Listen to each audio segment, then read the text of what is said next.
TVNZ Breakfast. It is 6:20. A staggering 1 in 6 women said they considered leaving their jobs due to menopause symptoms. 1 in 12 actually did leave. Findings like this have been highlighted in a survey by Menodoctor, Dr. Linda Deer, asking what Kiwi women experience during perimenopause and menopause, and close to 5,000 women were surveyed. Dr. Linda Deer joins us to discuss her findings now. Morena, so good to have you back on the show. Before we start, let's talk about menopause, perimenopause. So perimenopause are the symptoms before you actually go into menopause. How do you know you've gone from one to the other? Well, if we talk about menopause, first of all, that is literally your last ever period. So that's kind of usually quite easy to know when that's happened. But before your periods actually stop fully, things stagger around for a while, and that's what perimenopause is. So an easy way to explain it is if menopause is when your ovaries retire, perimenopause is when they hand in their notice. Right. You know, so they've not completely stopped, but they're not quite firing on all cylinders like they used to. So that can have all kinds of impacts on that woman because those hormones our ovaries make affect so many different parts of us in our body and our brain. So perimenopause is almost like a second puberty a bit, whereas it's puberty in reverse. Yep. So puberty is your ovaries getting going, and then perimenopause is them starting to slow down and struggle a little bit. You talk about symptoms, etc., and so part of the survey, that's what you were asking women about, the symptoms that they were experiencing, both physical and also psychological as well. So can we start with physical? What were the top symptoms for women? So physical symptoms, the main one was poor sleep. So a lot of women have sleep problems, and there's various reasons that can happen. Sometimes it's because your thermostat doesn't know what to do anymore, and you're getting all these hot flushes and night sweats that are waking you up. Sometimes women just cannot sleep. They're just kind of on. It's like their brains are on.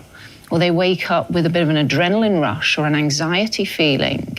Or your bladder might wake you up because bladders start forgetting what to do.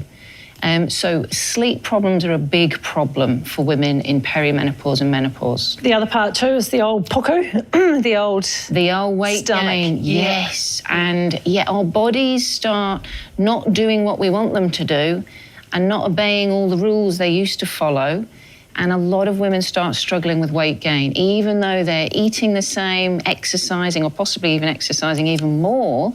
But our bodies kind of go into this fat storage, muscle loss phase, and it tends to want to put that fat round our middle where we least want it. Talking about psychological, because this is a huge part, and at the beginning of this I talked in the intro about women, thinking about leaving, also some that have actually left their workplace. So talk to me about the top psychological symptoms that women experience during, those that you surveyed at least anyway, during menopause. So we sort of class fatigue as a bit of a psychological symptom, although it's sort of a physical one as well. But so that came out top in the mood symptoms or the psychological ones. And fatigue can be really crushing for women.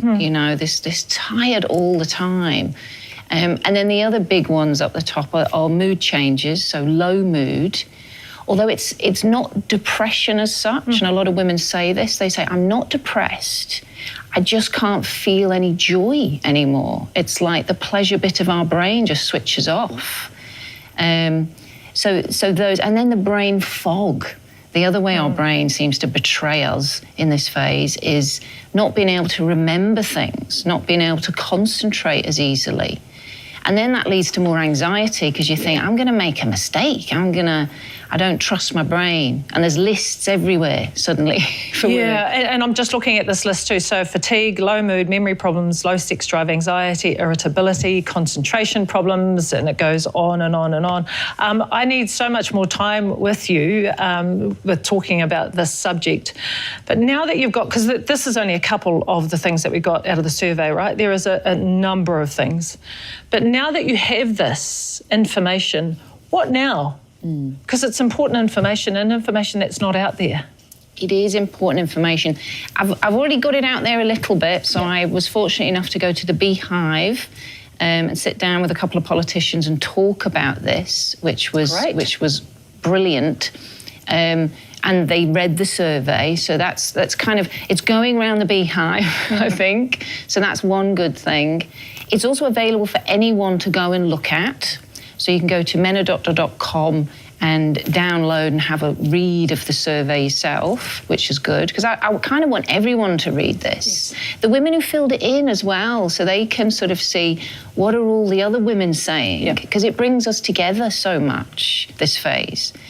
But also to do things like this, to kind of try and get it out there in the media, and also let some of the healthcare organisations know. So the Royal College of GPs, I'm going to be sending the final copy to them, and hopefully maybe presenting that at some conferences or things that come up, so as we can get everyone sort of on board. And then employers are very interested actually in the effects of menopause. So presenting this to employers and doing some awareness days, things like that. As you say, Dr. Dear, this isn't just about women who this impacts, because it actually impacts your workplace and it impacts your household as well. Dr. Linda Dear, as always, it is an absolute pleasure to have you on the show. Really appreciate your time this morning. Thank you.